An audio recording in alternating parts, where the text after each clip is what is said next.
죄에 무뎌지지 마라 라고 하는 제목 가지고 함께 하나님의 말씀을 나누고자 합니다. 우리 마음속에 어떤 이 감정, 생각이 들어오느냐에 따라서 우리 행동들이 참 많은 영향을 받는 것 같아요. 한때 내가 사랑했던 사람이라 하더라도 그 사람에 대한 서운한 감정에 내 생각과 마음을 탁 집어삼키게 되면 가장 먼저 일어나는 것 중에 하나가 그 사람에 대한 기도가 나오질 않는 것 같아요. 그래서 여러분, 우리가 누군가를 위해서 기도할 때 그 기도가 만일 막혔다면 우리 마음속에 그 상대에 대한 불편한 감정 혹은 서운한 감정들이 내 마음에 들어와 있지 않나 점검해 볼 필요가 있다는 생각이 들어요. 오늘 여러분, 하나님께서 아브라함의 환대를 받으신 이후에 하나님께서 심판하기 위해 소돔 땅으로 향하기 전 아브라함이 하나님의 발걸음을 막아서서 소돔 땅을 위해서 중보했었습니다. 소돔 땅을 위해서 중보했던 많은 이유 중에 하나, 그리고 가장 큰 이유 중에 하나는 그곳에 조카 롯이 있었기 때문일 거예요. 근데 우리가 인간적으로 보면 롯은 말이 조카지, 삼촌 입장에서 보면 참 얄미운 친구예요. 아버지가 일찍 떠났고 그래서 고아와 같은 그를 아브라함이라고 하는 삼촌이 거둬주었죠. 아무것도 없는 그가 삼촌 곁에 있었다고 한 이유 때문에 정말 많은 소유를 얻게 됩니다. 그리고 삼촌 때문에 부해져서 이제는 삼촌의 목자와 자기의 목자가 한 공간에 머물 수 없을 만큼 분가를 해야 될 만큼 재산이 축적이 되어졌어요. 그때 삼촌이 조카 롯에게 먼저 선택권을 주잖아요. 네가 먼저 선택해라. 그럼 여러분, 우리 같으면 보통 어떻게 얘기할까요? 무슨 말씀입니까? 삼촌 때문에 제가 지금껏 살아왔는데 삼촌이 먼저 선택하셔야죠. 저는 충분합니다. 저는 차선도 저에게는 넉넉하고 삼촌을 해서 충분한 사랑도 받고 보살핌도 받았습니다. 그럴 법하잖아요. 근데 롯은 얼마나 이 잔꾀가 많은지, 어떤 것이 자기에게 더 유익한지, 자기가 더 많이 가질 수 있는 것은 무엇인지 그것을 중심으로 살았던 사람이에요. 그래서 삼촌과 함께 기근 때 애굽에 한번 내려가 본 경험이 있었는지 애굽이 너무 좋았던 거예요. 한번 서울 올라왔더니 서울에 보고 그냥 마음이 쏙 빼앗겨 버린 거거든요. 그래서 삼촌이 어디 선택할래? 그러니까 에덴 동산과 같고 애굽 땅과 같아 보였던 소돔 땅을 롯이 선택해서 떠나게 됩니다. 그곳이 하나님 보시기에 죄악된 도시였는지는 롯에게는 전혀 중요치 않았어요. 살기 좋은 땅, 내가 이 정도 부여함을 가지고 있었으면 이걸 누릴 수 있는, 나에게 잘 어울리는 공간은 이 헤브론 땅이 아니라 소돔 땅이라고 생각하고 가버렸죠. 여러분, 이 과정 속에 삼촌에 대한 고마운 마음이 한 번도 등장하지 않아요. 이 이후에 그돌라움이라고 하는 연합군에 의해서 롯이 모든 걸 다 빼앗긴 채 포로가 되어서 여러분 잡혀가고 있었어요. 그때에도 여러분, 아브라함이 뭐 하냐면 군인 출신도 아님에도 불구하고 자기 집에서 데리고 있던 318명의 사람들을 데리고 연합군과 싸우러 떠납니다. 목숨 걸고 간 거야. 목숨 걸고. 그 삼촌의 그 사랑 때문에 롯이 다시 잃었던 모든 것을 되찾게 되고 포로로 평생 살 뻔했던 그가 다시 자유자로 살게 되었어요. 제2의 인생을 살게 된 것이죠. 여러분, 롯 때문에 아브라함 정말 죽을 뻔한 거예요. 그렇죠. 롯이 삼촌에게 해준 게 뭐가 있습니까? 상도덕도 모르고 예의도 없는, 은혜를 잘 모르는 얄미운 사람이에요. 이 친구들 위해서 계속해서 기도할 수 있을까? 그게 아무리 가족이라 하더라도 돈 때문에 형제들 간에 원수된 일이 얼마나 많은데요. 그런데도 불구하고 아브라함은 자신과 상관없는 그 소돔 땅, 그곳에 자기에게 고마운 마음 하나 표현하지 못했던 그 조카 롯을 위해서 중보하고 있어요. 성경에 보면 참 많은 믿음의 사람들이 등장하는데 온전하지는 않지만 부분적으로 저와 여러분들을 향해서 하나님이 어떤 마음을 가지고 계시는지를 많은 믿음의 사람들이 보여줍니다. 그 가운데 한 사람이 믿음의 조상이라고 불리는 아브라함이라고 생각이 돼요. 아브라함은 하나님의 심판에서 열애된 존재였습니다. 하나님의 심판을 받지 않아도 되는 사람이었어요. 그런데 마치 자기가 심판을 받을 사람인 것처럼 소돔 땅에 있는 조카와 그 소돔 땅에 있는 조카 롯 한 사람 때문에 소돔 성을 위해서 아브라함이 중보했거든요. 여러분, 에베소서 2장 3절을 보면 하나님께서 저와 여러분들에게 어떻게 표현하냐면 전에 너희들도 하나님의 진노의 심판 아래에 있었던 자였대요. 그러니까 너희도 소돔에 살던 롯과 같이 똑같이 하나님의 진노를 피할 수 없는 사람들이었다라는 거예요. 그런데 우리가 하나님의 진노를 받지 않고 심판에서 옮겨진 이유가 무엇일까? 사망의 생명으로 옮겨진 이유가 무엇일까? 예수 그리스도의 은혜 때문이라고 이야기합니다. 우리 로마서 8장 34절 같이 한번 읽어볼까요? 누가 정죄하려 죽으실 뿐 아니라 다시 살아나신 이는 그리스도 예수시니 그는 하나님 우편에 계신 자요 우리를 위하여 간구하시는 자니라. 여러분, 저 구절 하나에 예수님께서 저와 여러분들 행하신 일 세 가지가 다 나오는데 하나님 그분이 우리를 위해서 죽으셨대요. 예수님께서 죽음이라고 하는 그 최종 저주를 받아야 되는, 사망 선고를 받아야 되는 우리를 대신해서 죽음을 경험하심으로 인해서 죽어야 되는 우리가 죽지 않아도 되는 존재로 바뀌었다라는 거예요.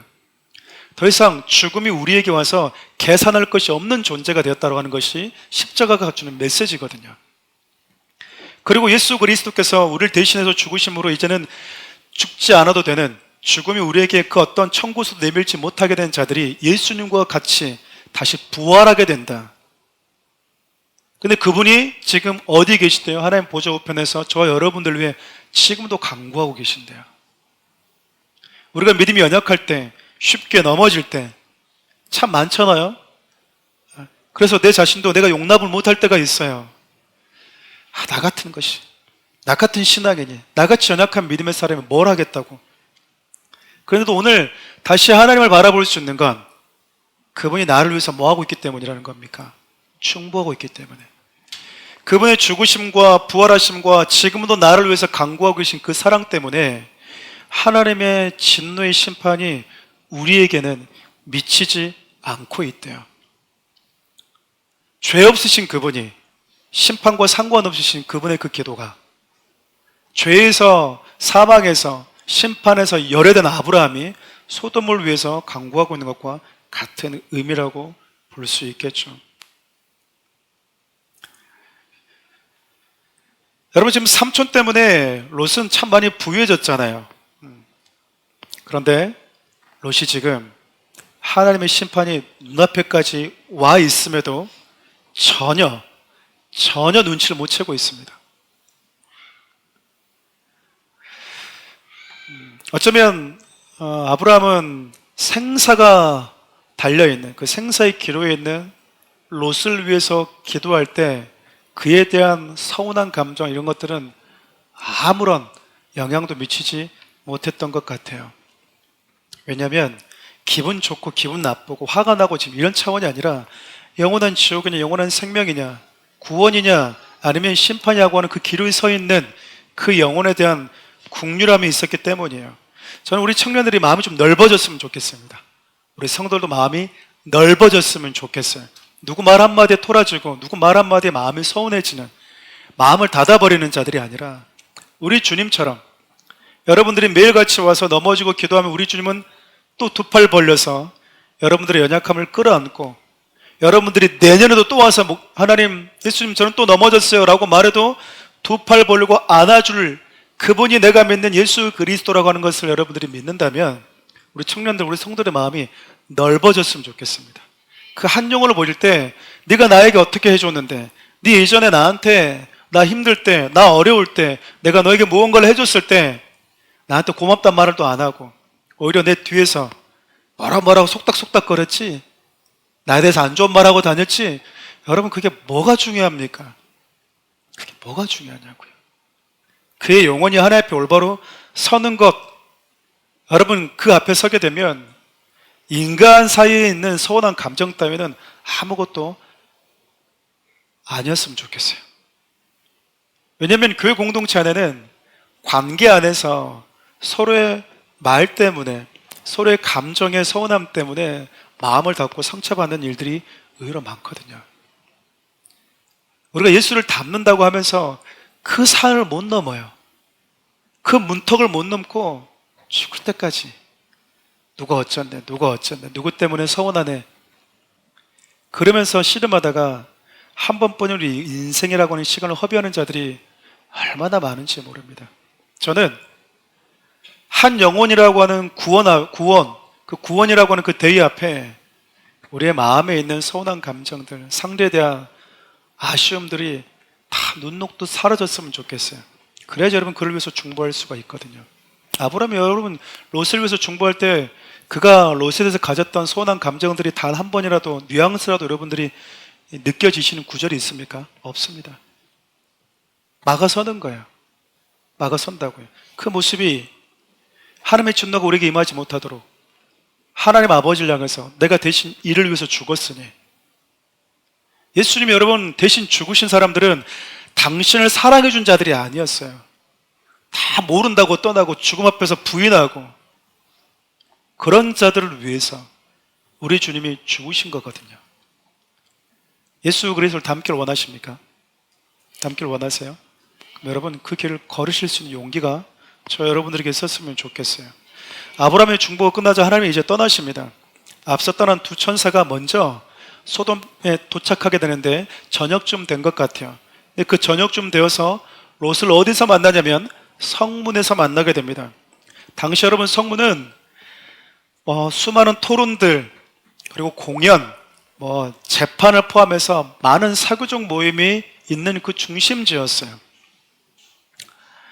여러분, 그러니까 저녁까지 지금 이 롯이 성문에 앉아 있었다라고 하는 건 그가 얼마나 소돔의 그 즐거움에 빠져 있는지 너무 단적으로 보여주는 장면이라고 할 수 있다라는 거죠.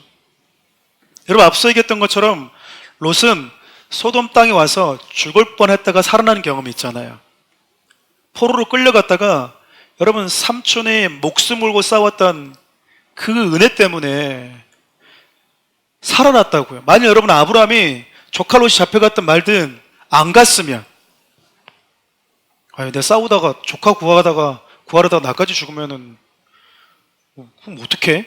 그리고 망설였다면 롯은 그냥 평생 그 어떤 누군가의 노예로 사는 거예요.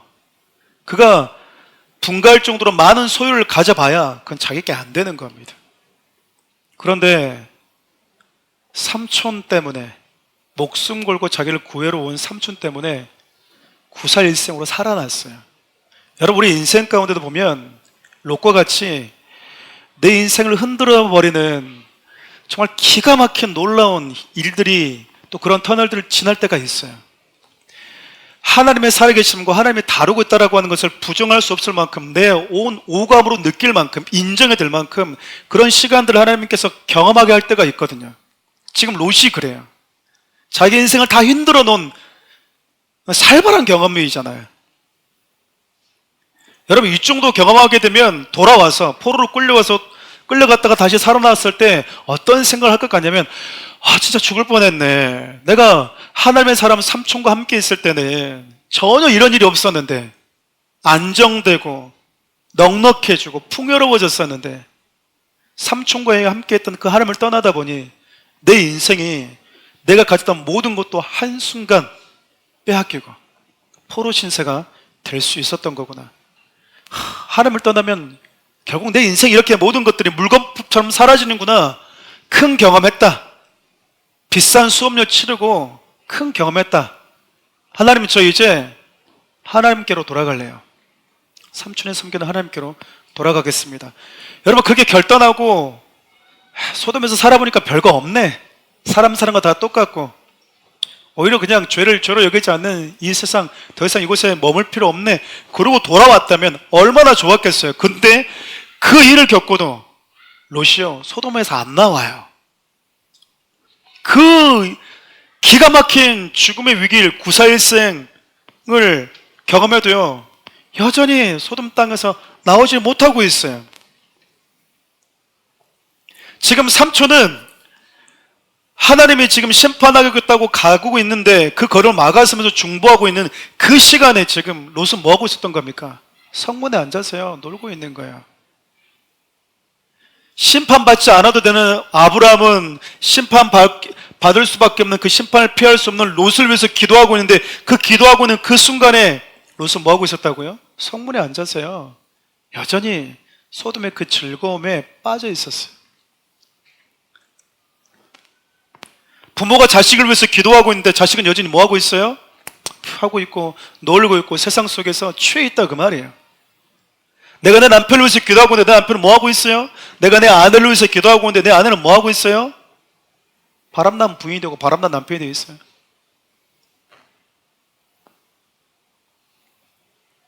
정작 누가 기도해야 되는데? 롯이 기도해야 되는데 아브라함이 대신 기도하고 있어요. 그리고 참 기가 막히게 아브라함은 하나님이 나에게 오신다고 예고도 없이 찾아왔을 때 하나님을 예배하는 예배단이 있는 예배 제단이 있는 곳에서 마물의 상수리 숲을 그 하나님을 위해서 예배 제단을 쌓았던 곳이거든요. 거기서 뭐 있죠? 하나님을 만났어요. 근데 여러분 지금 예고도 없이 찾아오신 하나님을 롯은 어디서 만나고 있습니까? 성문에서 만나고 있네. 여러분 예고 없이 하나님이 저와 여러분들을 방문한다면 여러분 어디서 우리 를 만날 것 같습니까? 전도사님들이 이렇게 모이게 되면 제가 신대원 때 참 철없는 얘기를 참 많이 했던 것 같아요. 지금도 보면 담임 목사님 돌려가게 하고 우리 목사님 열정이 식은 것 같아부터 시작해서 막 나는 저런 목사님 안 될 거야 막 이렇게 얘기하고 그러면 자기 목사님들이 좀 안 좋게 얘기했던 것들 막 더 막 야 우리는 더 그래 우리는 더 그래 막 이렇게 얘기한다든지. 제가 근데 그때 한번 들었던 얘기 중에 하나가 제가 청년부로 딱 부임하려고 하는데 한 전도사님이 그 얘기하는 거예요. 제가 청년부를 부임해서 청년부에서 예배드리고 저녁 식사로 갔는데 저 한 그룹에서 청년들이 모여서 소주를 마시고 있더라는 거예요. 자기가 그걸 딱 봤대요. 자기가 모른 척 하려고 이렇게 모른 척하고 나가나 말아야 되나 그러고 있는데 이미 주문을 해버렸기 때문에 먹으려고 하고 있는데 저기서 그룹이 몰려있는 청년들이 전도사님! 전도사님! 하더라는 거예요. 모른 채 됐을 텐데 예 하면서 서로 간에 불편해서.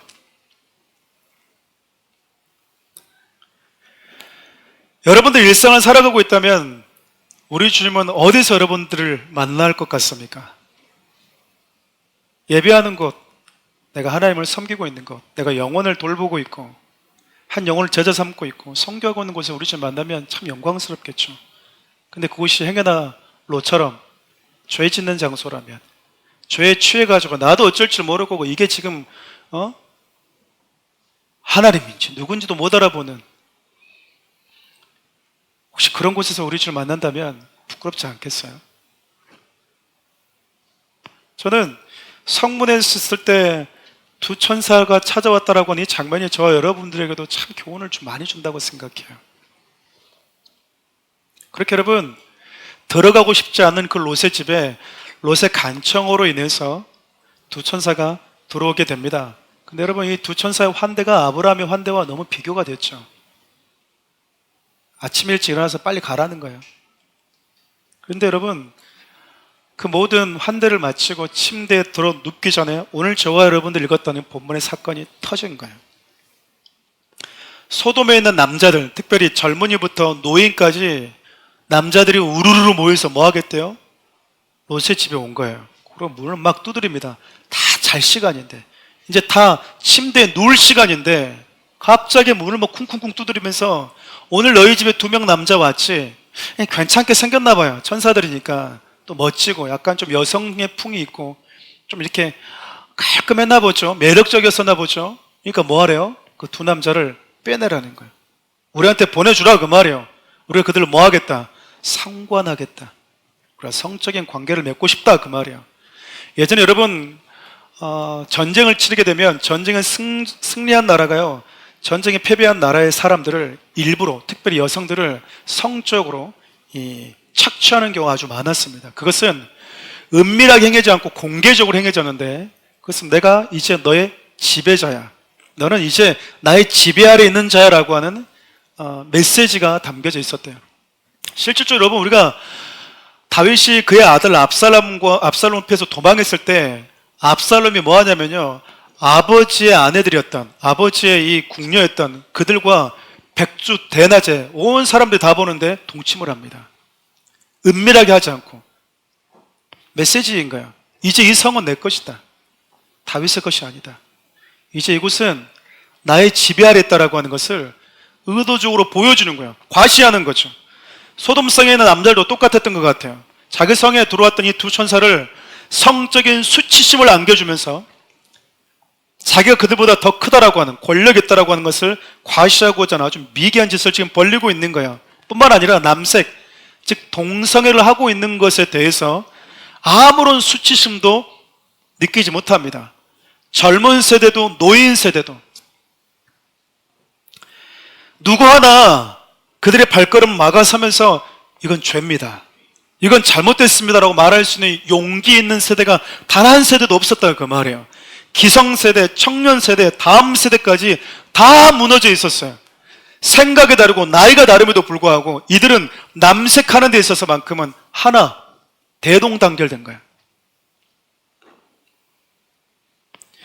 기성세대가 무너지면 청년세대라도 희망이 있어야 되고, 만약 청년세대가 아무런 희망이 없다면 다음 세대라도 희망이 있어야 되는데, 소돔은 다음 세대, 청년세대 할 것 없이, 기성세대 할 것 없이 다 무너져 있었습니다. 로마에 오면 로마 법을 따르듯이 소돔 땅에 오면 소돔의 법을 따라야 돼. 이곳은 모든 것이 가능한 곳이야. 이곳은 그렇게도 아무런 문제가 되지 않아. 우리가 사는 세대, 우리가 사는 곳은 원래 다 이래. 원래 다 이래. 이들이 여러분 얼마나 이런 성적 세상의 즐거움에 취해 있는지, 중독되어 있는지 단적으로 보여주는 말씀이 있는데, 우리 11절 말씀 함께 읽어볼까요? 문 밖의 무리를 대소를 막론하고 그 눈을 어둡게 하니 그들이 문을 찾느라고 헤매었더라. 얼핏 보면 그러나 생각할 수 있겠지만, 지금 이 소돔에 있는 남자들이 젊은 사람, 청년들, 노인할 것 없이 지금 롯의 집에서 문을 두들고 있잖아요. 그러니까 두 천사가 그거 보고 아주 기가 막히니까 뭐 한 거죠? 그들의 눈을 어둡게 해버렸어요. 여러분 생각해 보세요. 방금 전까지 이렇게 뭐가 보이다가 안 보이면 왜 안 보이지? 두렵고 떨리고 무섭고, 그래서 무슨 일이지? 자기 시력 회복하는 데 집중하는 게 정상 아니에요? 저만 그런가? 그게 정상 아니에요? 근데 이들은 지금 뭐 하죠? 보이든 보이지 않든 관계없어요. 여전히 롯의 문을 찾습니다. 무서울 정도로. 그렇잖아요. 옛날에 여러분 도박에서 손 자르면 뭘로 친대요? 예? 손모가지 날아가. 그 손모가지 날아가면 여러분 뭘로 화투 쳐요? 발로 친다잖아요. 발로. 손목 나갈 때 그 고통을 잊어버리는 거예요. 그 중독이. 눈이 안 보여도 상관없어. 나는 지금 어디 집중하겠다라는 거야? 오늘 이곳에 온 사람들에게 권력을 과시하고 내 힘을 과시하고 너는 내 지배 아래 있다라고 하는 것을 성적 수치심을 주면서까지 반드시 안겨주고 말겠다라고 하는 이 죄악된 생각이 자기의 눈을 멀게 해도요 개의치 않고 간다고요. 이쯤 되면 누구도 못 말립니다. 말릴 수가 없어. 여러분 제가 개인적으로 안타까운 건 뭐냐면, 하나님을 모르는 소돔 사람들은, 소위 세상 사람들은 이래도 안 되지만 만약 이렇게 한다고 했을 때 100번 1000번 양보해보자 치죠. 하나님을 모르는 사람들이니까 그럴 수도 있겠지. 그런데 하나님을 경험해 보았고 하나님과 함께하면서 그분의 살아계심을 경험해 본 성도들이 만약에 이런 생각을 가지고 있다면 여러분 참 불행한 거예요.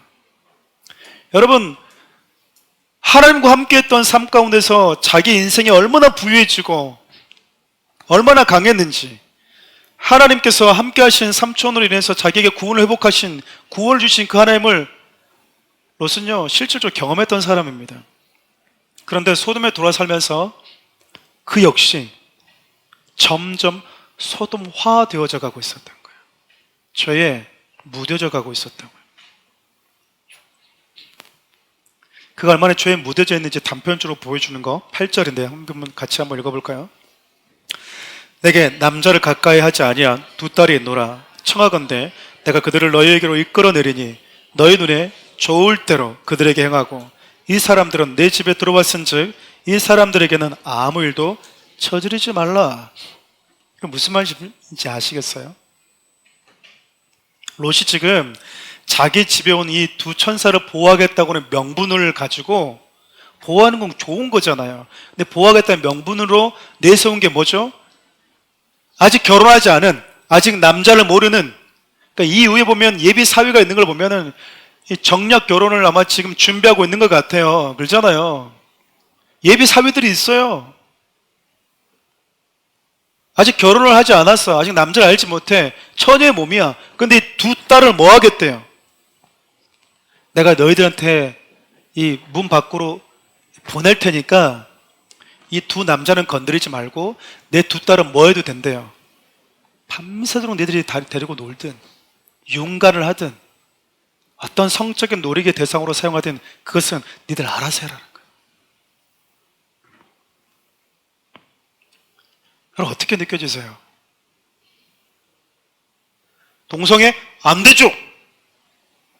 근데 남녀 간의 성적인 건 경계가 무너진, 여자가 내어줄 테니까, 우리 딸 내어줄 테니까 그건 알아서 해라는 거야. 여러분 지금 롯이 소돔에 살면서 얼마나 그의 생각이 세상에 물들어지고 죄에 무뎌지고 소돔화 되어가고 있는지 여러분 지금 느끼고 계십니까? 우리가 여러분 그리스도인들이 소돔과 같은 세상 가운데 살아갈 때 사단이 우리에게 유혹하고 우리를 넘어뜨리려고 하는 많은 것 중 하나가요, 죄에 무뎌지게 만드는 거예요. 죄에 무뎌지게 만들어요. 그럼 죄에 무뎌지게 되면서 뭐 하는 줄 아세요? 내가 그런 죄를 짓잖아요. 그러면 하나님이 죄라고 하는 그 항목에 내가 지은 그 죄를 빼버리고 싶어. 그 어떤 사람처럼 법을 바꿔버리고 싶은 거예요. 기준을 바꿔버리고 싶어. 내가 이 죄를 지었어. 그럼 여러분 그 죄를 가지고 하나님 앞에 나와서 회개하고 엎드리고 아파하면 되는데, 그렇지 않고 내가 이 죄를 지었기 때문에 이런 죄에 대해서 지적하는 교회는 너무 싫은 거예요. 불편해, 편안하지가 않아.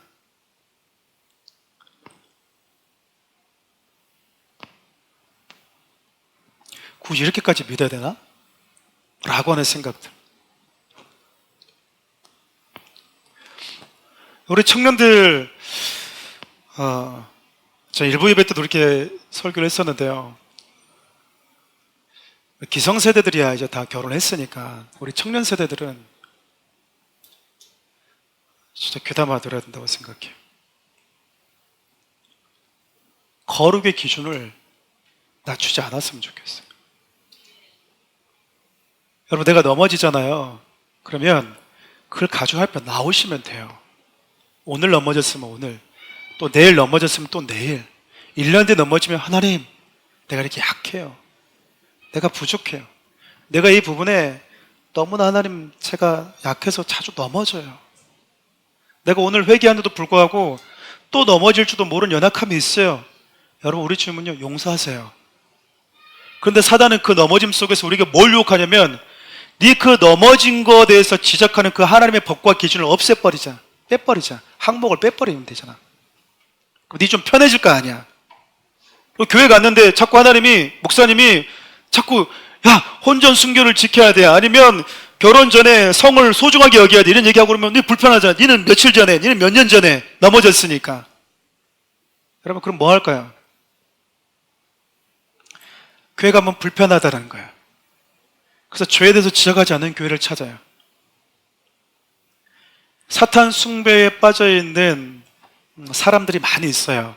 유럽에도 있고 미국에도 보면 실제로 사탄을 숭배하는 교회들이 있다고요. 유튜브 치면 나옵니다. 막 머리 뿔 달리고 막 사탄 얘기해요. 성경을 찍고 성경책도 거꾸로 십자가도 거꾸로 의도적으로. 그들의 목적이 뭔지 아세요? 그들의 목적이 이 땅에 존재하는 교회를 없애고 기독교인들을 없애는 거예요. 기독교인을 없애는 거예요. 교회를 없애고. 교회를 어떻게 없애는 줄 아시겠습니까? 교회에 대해서 비호감을 갖게 만드는 거예요. 비호감을. 오늘 본문 보면 그러잖아요. 안 된다고 막아서니까 네가 굴러 들어와서 우리 법관 행사하려고 그래? 안 됐겠다라는 거야. 네가 기준이야? 네가 법이야? 네가 뭔데 우리한테 괜찮니 안 괜찮니 나쁘니 좋으니 틀렸니 맞았니 네가 뭔데 우리한테 얘기를 해? 그게 세상이에요. 여러분과 제가 살고 있는 세상이라고요. 내가 여러분 지키려고 해도 지키기 힘들게 만드는 수많은 세상의 문화들 속에서 저와 여러분들 살아간다니까요. 그럼 제가 일부 예배 때 우리 장년부한테 그랬어요. 청년들과 상담하다 보면 제가 청년부 사역을 오랫동안 했었기 때문에 사역하다 보면 청년들이 이제 결혼 전에 여러 이런 그 성적인 부분에 쉽게 넘어져요. 그러면 내가 이렇게 지키려고 하다 보면 주위의 사람들이 다들 얘기를 해. 야, 지금 시대가 어떤 시대인데 미쳤어. 야, 괜찮아. 여러분 목회자인 제가 그 말 들으면 기분이 어떨까요? 어떨 것 같아요? 동의가 되는 거예요, 저도. 왜냐면 우리 아버지, 우리 어머니 세대들은 선 잠자리 후 결혼했거든. 거의 대부분 우리 부모 세대들은요, 선 잠자리 아닌 부모님들 있으면 저한테 이따 몰래 전화 한번 주세요. 거의 대부분 후 결혼식 했어. 결혼 전에 먼저 잤다고요.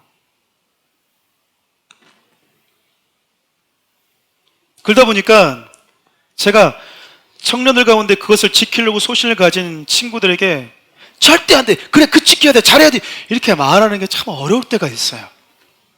근데 그가 그것을 지키려고 하는 그 신앙에 대해서 틀렸다고 말할 수는 없지. 다만 제가 여러분들에게 드리고 싶은 메시지가 뭐냐면 넘어질 수 있어요. 그 넘어질 수 있다라고 하는 걸 제가 정당화시키고 합리화시키는 게 아니에요. 내가 넘어졌을 때는 넘어진 걸 그들 하나님 앞에 가지고 오되 그 넘어진 것이 죄라고 말씀하시는 그 하나님의 기준은 버리지 말라 그 말이에요. 여러분 사단을 숭배하는 자들이 교회 와서 하는 게 그거예요. 그래서 많은 친구들이 교회 왔어요. 마음이 편하네요. 마음이 편하다는 건 둘 중에 하나예요. 누구도 저에 대해서 관여하지 않아요.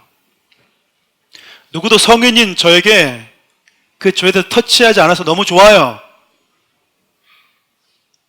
그러다 보니까 죄가 죄라고 하는 말을 유일하게 해줄 수 있는 교회도 사라지는 거예요. 요즘 인기가 없어져요. 이 시대 트렌드에 맞지 않아 교회가.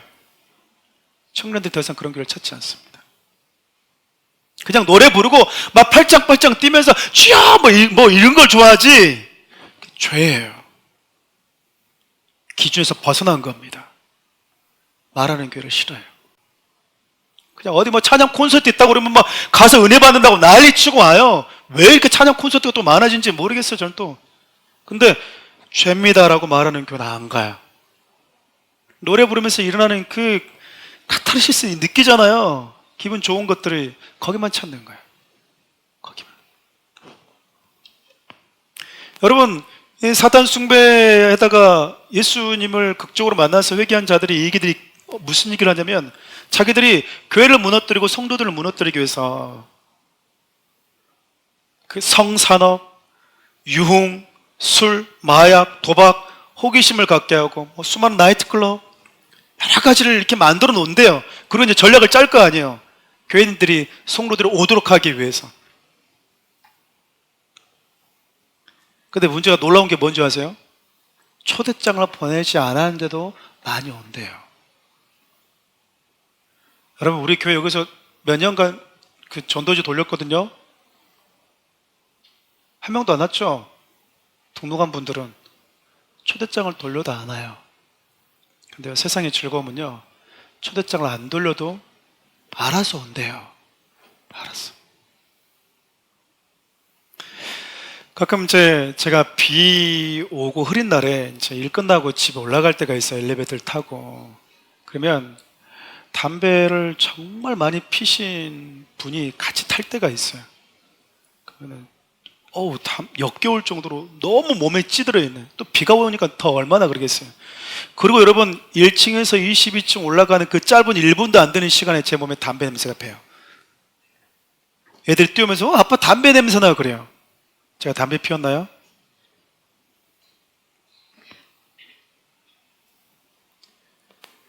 의사들이 그래요. 직접 흡연보다도 간접 흡연이 더 위험하대요. 그러면 담배 한 번도 안 피워본 사람이 병원 와서 화를 내는 거예요. 저는 담배를 한 번도 안 피웠는데 왜 저는 담배 많이 핀 사람과 똑같은 암이 걸립니까? 그럼 의사는 뭐라고 얘기할까요? 간접 흡연은 직접 흡연에 버금가는 암을 일으킬 정도로 위험합니다라고 얘기하겠죠. 저는 죄에 기웃기웃거리면서 죄에 넘어지지 않을 자신이 있다고 생각하는 사람처럼 어리석은 사람이 없다고 생각해요. 죄의 즐거움에 노출되어 있고 그 즐거움에 자꾸 누가 초대하지 않았는데도 막 내가 가고 싶어가지고 그곳에 서 있으면서 나는 절대 유혹되지 않고 넘어지지 않을 자신이 있다고 생각하는 거 여러분 자기 기만이에요. 착각이라고요. 여러분 성경 특별히 시편 1편 1절 보면 하나님께서 복 있는 사람을 어떻게 소개하냐면 복 있는 사람은 악인의 꾀를 쫓지 않고 죄인의 길에 서지 않는데요. 우리는 복 그러면 복권이라도 되고 무슨 뭐 주식이 올라가고 야 대박났다 복 받았다 그러는데 성경은 복에 대한 기준을 네가 악한 생각이 들어올 때 그 생각을 따르지 않는 것, 죄인들이 죄 짓는 그 자리에 같이 있지 않는 것, 그게 복이래요. 근데 우리가 그걸 복으로 여기지 않으니까, 복으로 보이지 않으니까 우리는 그 자리에 서지 못할 때가 참 많죠. 여러분 로마서 6장 12절과 13절 말씀 함께 같이 읽어볼까요? 그러므로 너희는 죄가 너희 죽을 몸을 지배하지 못하게 하여 몸의 사욕에 순종하지 말고 또한 너희 지체를 불의의 무기로 죄에 내주지 말고. 무슨 말이냐면 비록 죽어가는 유한한 육체, 죽음의 한 줌의 흙으로 돌아갈 수밖에 없는 그 약한 육체를 가지고 살고 있지만 이 육체를 죄의 도구로 내주지 말래요. 여러분 쾌락주의자들은 어떻게 살아가시는지 알잖아요. 어차피 썩어 문드러질 몸, 먹고 죽은 귀신은 때깔도 좋다는데 놀다 죽으면 더 낫겠지. 진짜 목회자니까 이렇게 죽음의 문턱까지 갔다가 오신 분들이 있어요. 뭐 암에서 회복되었다든지 아니면 거의 죽을 위기에서 회복을 경험한 분들, 치료된 분들이 종종 있으세요. 여러분 그분들 가운데 이 이후의 삶이 완전히 두 갈래로 나눠진 경우를 참 많이 봤습니다. 첫 번째는요, 죽음의 문턱 갔다 와본 이후에 내가 영원한 것을 위해서 살아야 되겠다. 더 이상 나는 이제 내 생활을, 내 삶을 낭비하지 않겠다. 나는 영원한 곳, 그곳을 위해서 살아야지 라고 하면서 그 라인을 타는 분들이 있고요. 어떤 분들은 또 죽을 뻔했네. 아이씨, 까뜨금 죽을 뻔했어. 예? 나 이제 못한 거, 그동안 못했던 거 나 좀 마음껏 하고 좀 살래. 가보고 싶은 거 다 가보고 먹고 싶은 거 다 먹고 이 돈 다 놓고 다 쓰고 죽을래. 막 그런 분들 있어요. 있다니까요.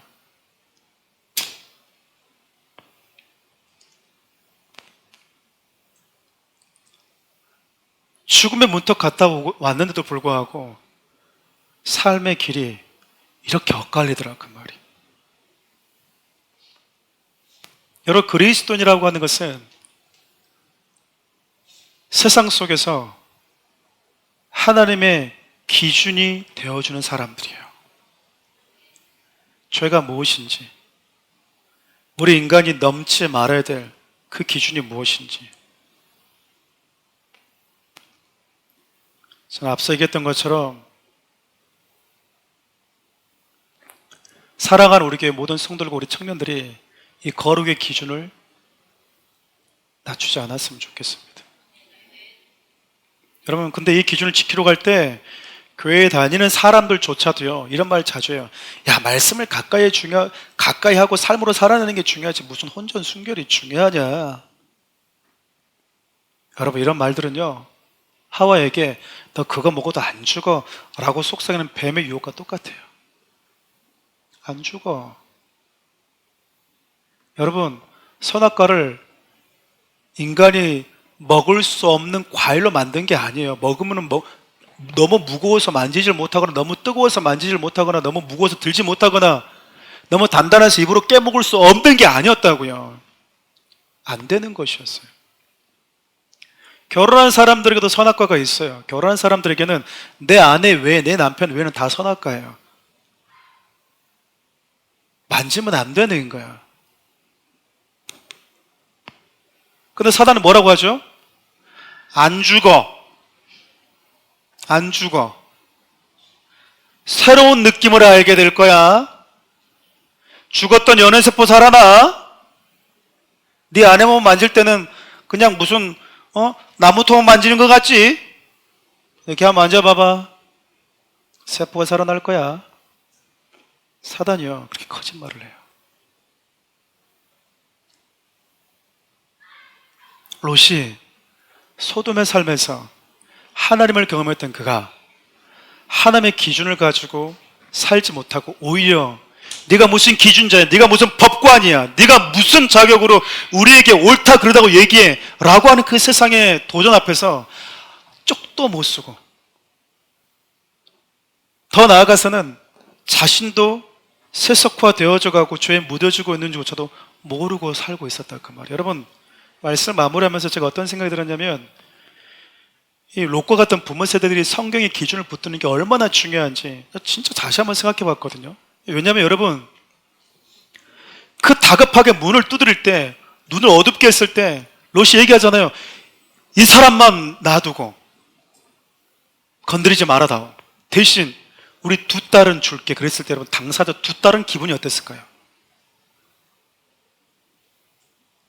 여러분이 두 딸이라고 생각해 보세요. 제가 이 사람들은 안 돼요. 근데 이 두 딸은 내가 줄 테니까 니들 알아서 데리고 놀아.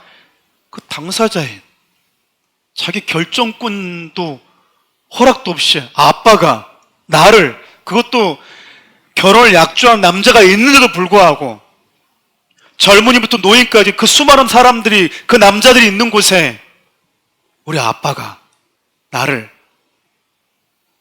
아무 거리낌 없이 줘버리고 있을 때, 그걸 듣고 있던 어제 두 딸의 마음은 어땠을 것 같아요?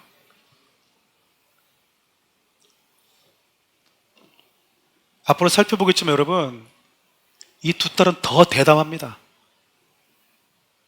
아빠, 이게 죄잖아요. 성경 안 나오잖아요. 이 두 딸은요, 소돔에서 아빠와 함께 유일하게 살게 되거든요. 빠져나오게 돼요. 그 이후에 이 두 딸이 뭐 하냐면, 큰언니가 동생한테, 야, 아빠랑 아버지 술 엄청 미고 취하게 만든 다음에 우리 아버지랑 자자. 첫날은 내가 먼저 잘게.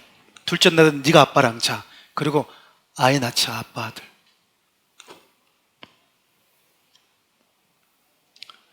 여러분, 딸이 아빠랑 잠을 잔다라고 하는 것 자체 발상이 놀랍지 않아요? 그런 상상을 할 필요도 없어요. 아빠가 딸하고 한 침대에 올라와 있다? 상상이 되세요? 근데 더 나아가서 아빠의 아들을 갖겠대요. 아빠의 아들을 낳겠대요. 진짜 무섭지 않아요?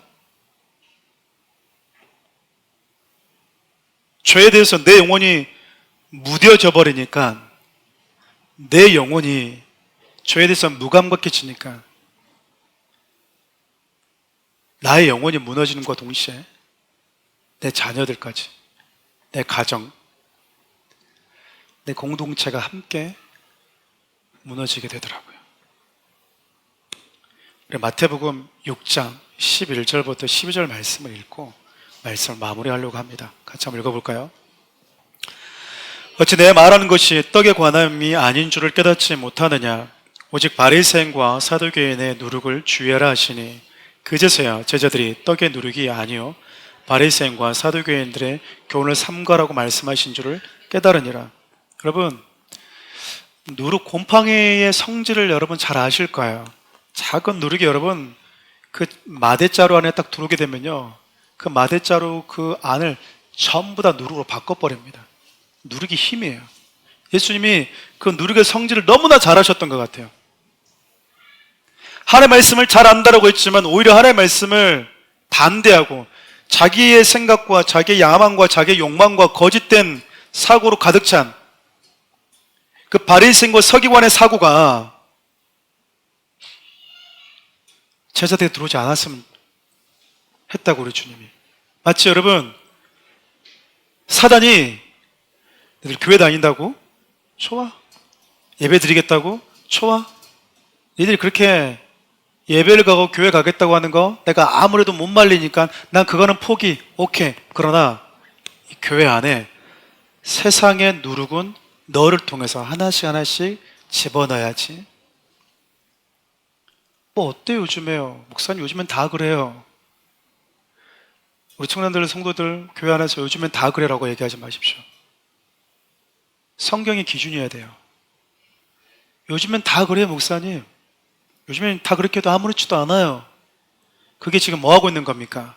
교회 안에 누룩을 들고 오는 거예요. 여러분, 교회는요 그러면 무너지는 거예요. 최근에 제가 기독교 뉴스를 봤는데 사람들이 설문조사를 했나 봐요.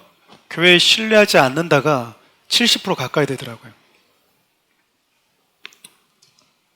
또 우리는 또 그거 보고 뭐 하죠? 세상에 교회를 신뢰하지 않는데, 여러분 저는 그런 뉴스 보면 웃음밖에 안 나와요. 예전에는 심각성을 느꼈는데 저는 웃음밖에 안 나옵니다. 저는 심각성 느끼지 않습니다. 왜냐하면 저는 여러분들을 보면서요, 우리 청년들만 같아라. 진짜 요즘 세대 청년들, 이 친구들 같이, 우리 성도들 같이만 좀 착해라.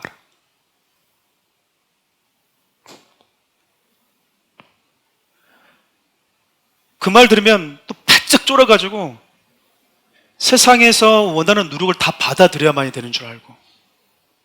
여러분, 세상은 예수님도 싫어했어요. 그래서 예수님이 그런 말씀하세요. 세상이 나를 미워하는 이유는, 너희를 미워하는 이유는 내가 세상에 대해서 악하다고 말하고 있기 때문이다. 마치 소돔 사람들이 롯에게 와서 누가 우리를 위해서 니를 법관 세웠는데, 지금 그 말 똑같은 거예요. 너희들은 기준이 아닌데 자꾸 기준 행사하려고 그래.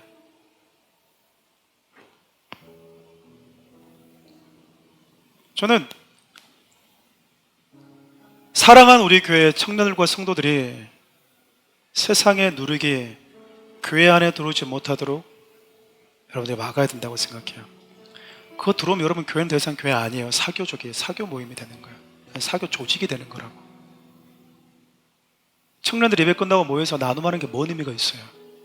그곳에 하나님이 없으면 서로 마음 상하고 누가 어쩌네 누가 어쩌네 그러고 돌아다니면 모임하는 게 뭔 의미가 있는데요? 교회 모이는 게 속으로 하기 위해서 모이는 게 아니잖아요. 여러분들이 하나님 앞에 올바로 사는 예배자를 세우는 것이 목적이지. 그리고 그렇게 올바로 살고 있는 여러분들의 삶을 오픈하면서 삶 속에서 어떻게 그리스도인이 살아야 되는지를 보고 배우는 것이 나눔 속에서 나타나야 되는 거잖아요.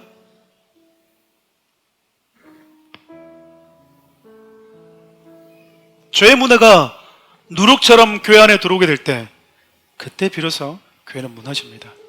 세상 사람들이 칭찬하지 않고 인정하지 않는다고 해서 교회가 무너지는 게 아니고요.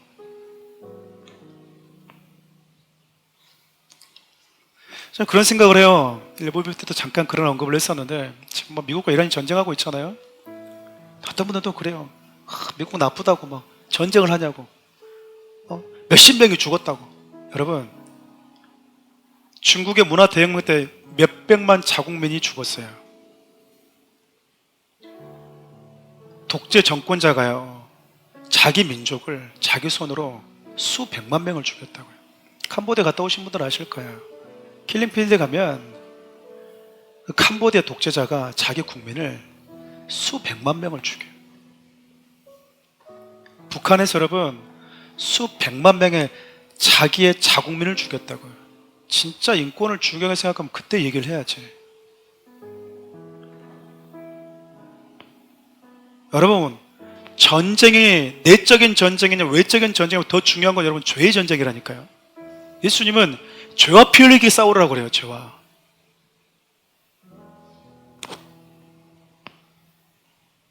교회가 죄와 싸우지 않으면, 교회라고 하는 이 공동체가 유일하게 이 땅에 남아있는 하나님의 말씀을 기준으로 삼고 살아간다고 하는 자들이 모여있는 이 교회 공동체마저 죄와 타협하게 되면 여러분, 교회는 없는 거예요. 왜 여러분 우리가 교회 안에서 하나님의 말씀을 지켜낸 줄 아세요? 정치 어쩌니 그런 쓸데없는 말 아무런 필요가 없어. 교회가 무너지는데,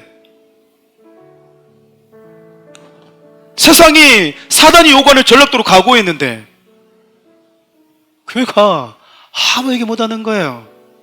예배가 사라져도 멍청하니 있고, 교회가 해산된다고 해도 멍청하니 있고. 조용해. 입 벌리지 말고. 포괄 차별급이 통과된다고 해도 멍하니 있고. 사단이 소돔성에 살고 있는 유일하게 하나님의 말씀을 그나마 희미하게나마 기준으로 삼고 살아가는 그에게 얘기하잖아요. 네가 복관이야? 네가 기준이야? 그 기준도 듣지 않도록 하기 위해서 롯을 무시하잖아요. 세상이요, 하나님이 인간을 창조할 때 우리 인간에게 주신 그 기준을 유일하게 붙들고 살기로 몸부림치는 교회를요 무너뜨리려고 하고 있다고요. 안 들리십니까? 전쟁요, 하나님은 전쟁을 통해서 일하십니다. 여러분 믿으세요?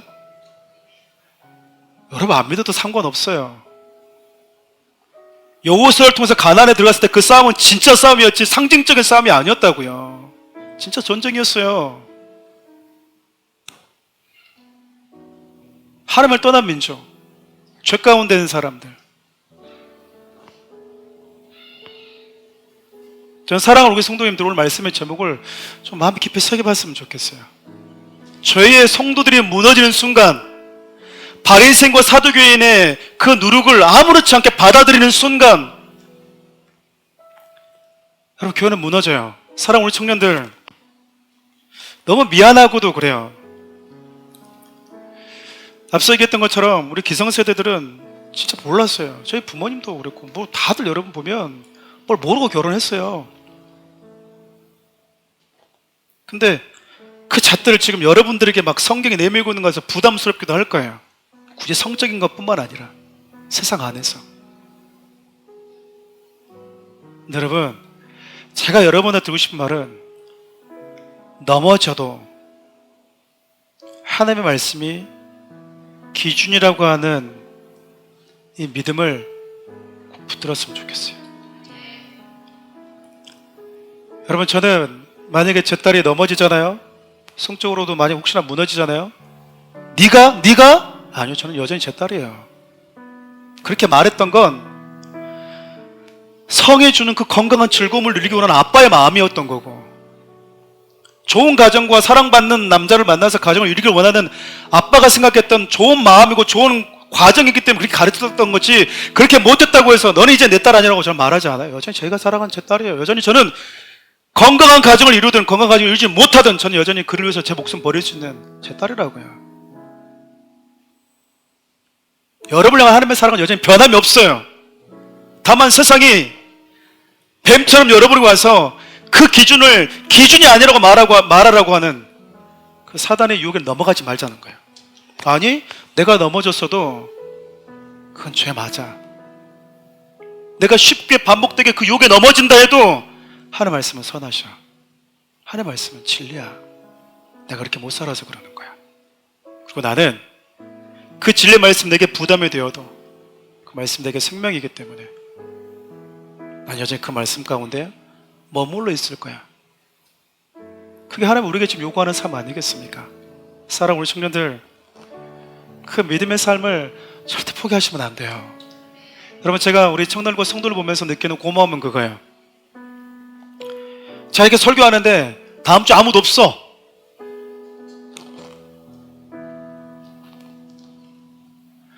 아닌가벼. 이렇게 이렇게 설교하는 게 그러겠죠.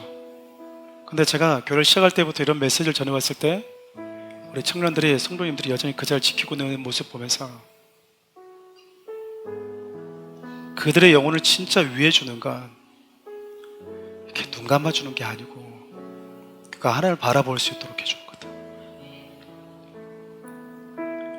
저는 이 시대에 사랑하는 우리 교회 청년들과 우리 성도들이, 사랑하는 우리 교회가 세상 속에 더불어 살면서도 세상 속의 사람들이 유일하게 빛이라고 바라볼 수 있는, 내가 진짜 어둠에 있었구나라고 하는 것을 빛이 있어야지 확인할 거 아닙니까? 그 기준이 되어주는 우리 청년들 되면 참 좋겠어요. 오늘 여러분 이 마음을 좀 붙들고 이 찬양을 좀 주님께 올려드렸으면 좋겠습니다.